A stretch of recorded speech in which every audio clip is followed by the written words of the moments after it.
I'm making a place for God in the multiplicity of this world.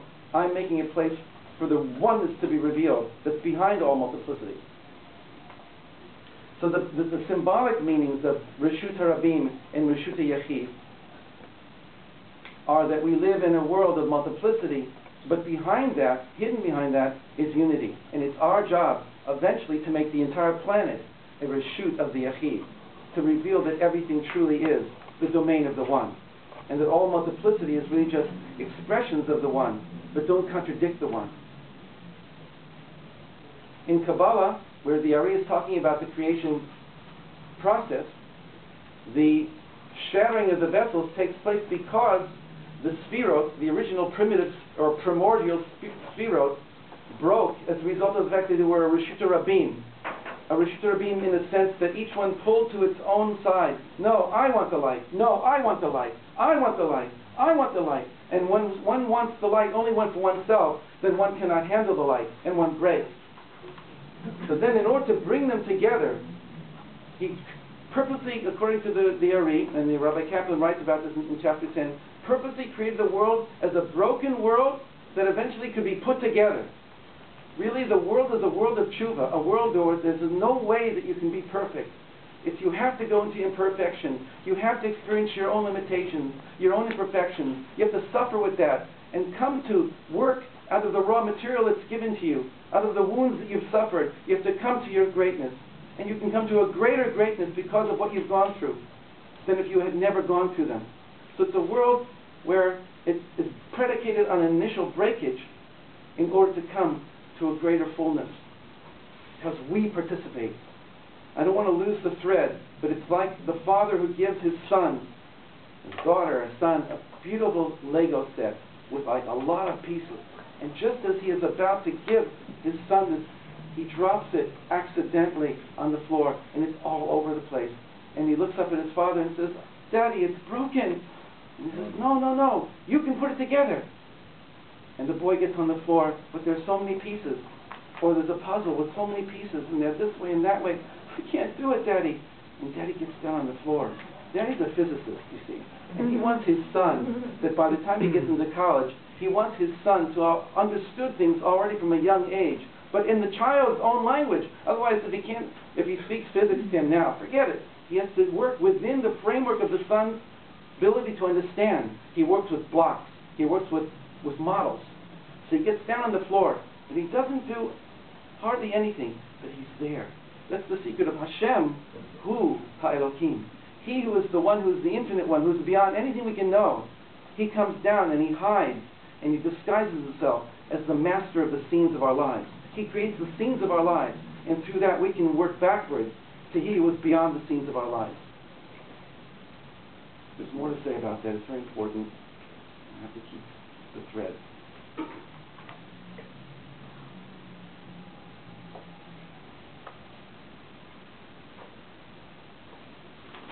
So you see that he breaks it in order for us to put it together. It's a really sweet metaphor. He doesn't need this creation, and he didn't need to create the way he did. It was all in order that we could have a participatory, proactive part in putting things back together. And when we grab onto it and we understand what's behind it, then it becomes the joy of putting the world back together with the help of the Divine Father.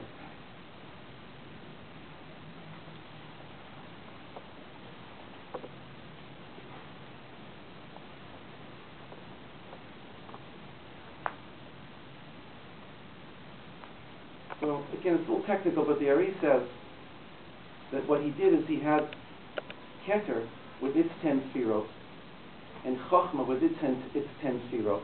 All of them broke to some extent. The lower ones broke even more. And Bina with its 10 Sfirot, and Chesed with its 10 Sfirot, and Gevura. Don't worry if you don't know the names. Tiferet. Each one had 10 Sfirot.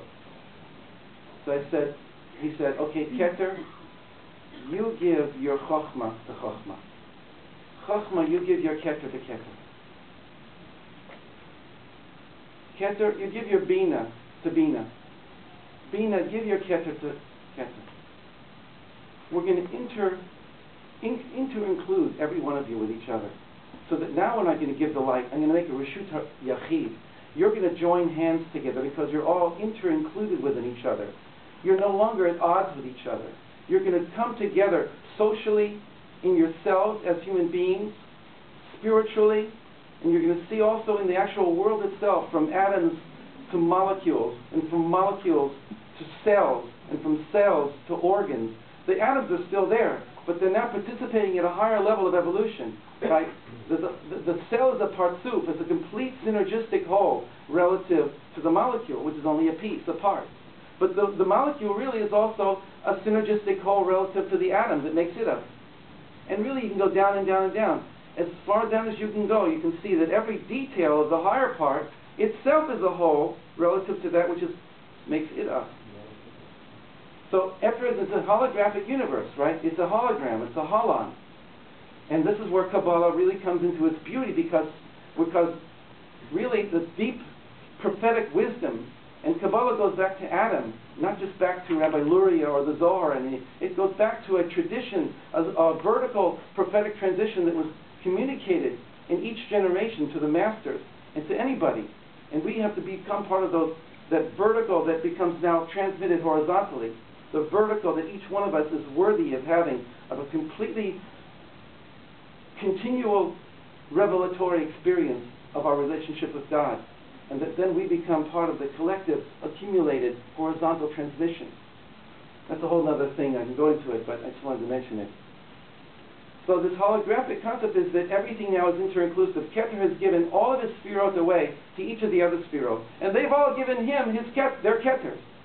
So he has the keter of Bina, he has the keter of Chochmah, he has the keter, he's all keters, but he has all of them.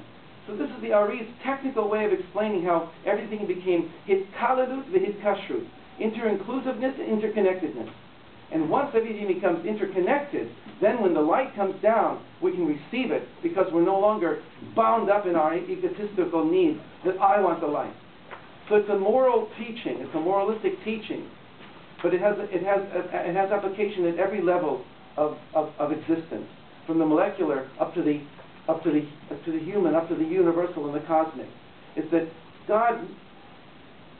Okay, now I can say what I want to, develop a little bit more. I've talked about, without using the technical terminology in every case, of a unity that existed prior to a breakdown of unity, a purposeful breakdown of unity, in order that the unity, in order that the multiplicity that has been created, that has been spawned by this fragmentation, should now somehow interact with each other in a way that can now become a vehicle for the revelation of that oneness again. And even more than that, that all that multiplicity, each one of us, with all the individuality that we've developed along the way, we will go back into the oneness. And really, we will realize that the oneness was all that there was. Right? We'll overcome that illusion, that necessary illusion, that we were in Ein Sof the whole time, and this whole drama is taking place within Ein Sof. And we will maintain individuality. The secret of how that happens is called the secret of the parts and the whole. Is the necessary creation of parts that can come back into wholeness and join with the ultimate whole and maintain individual identity. I'll explain myself now, but I just had to give you a little bit of a bridge to what I want to talk. Anybody want to ask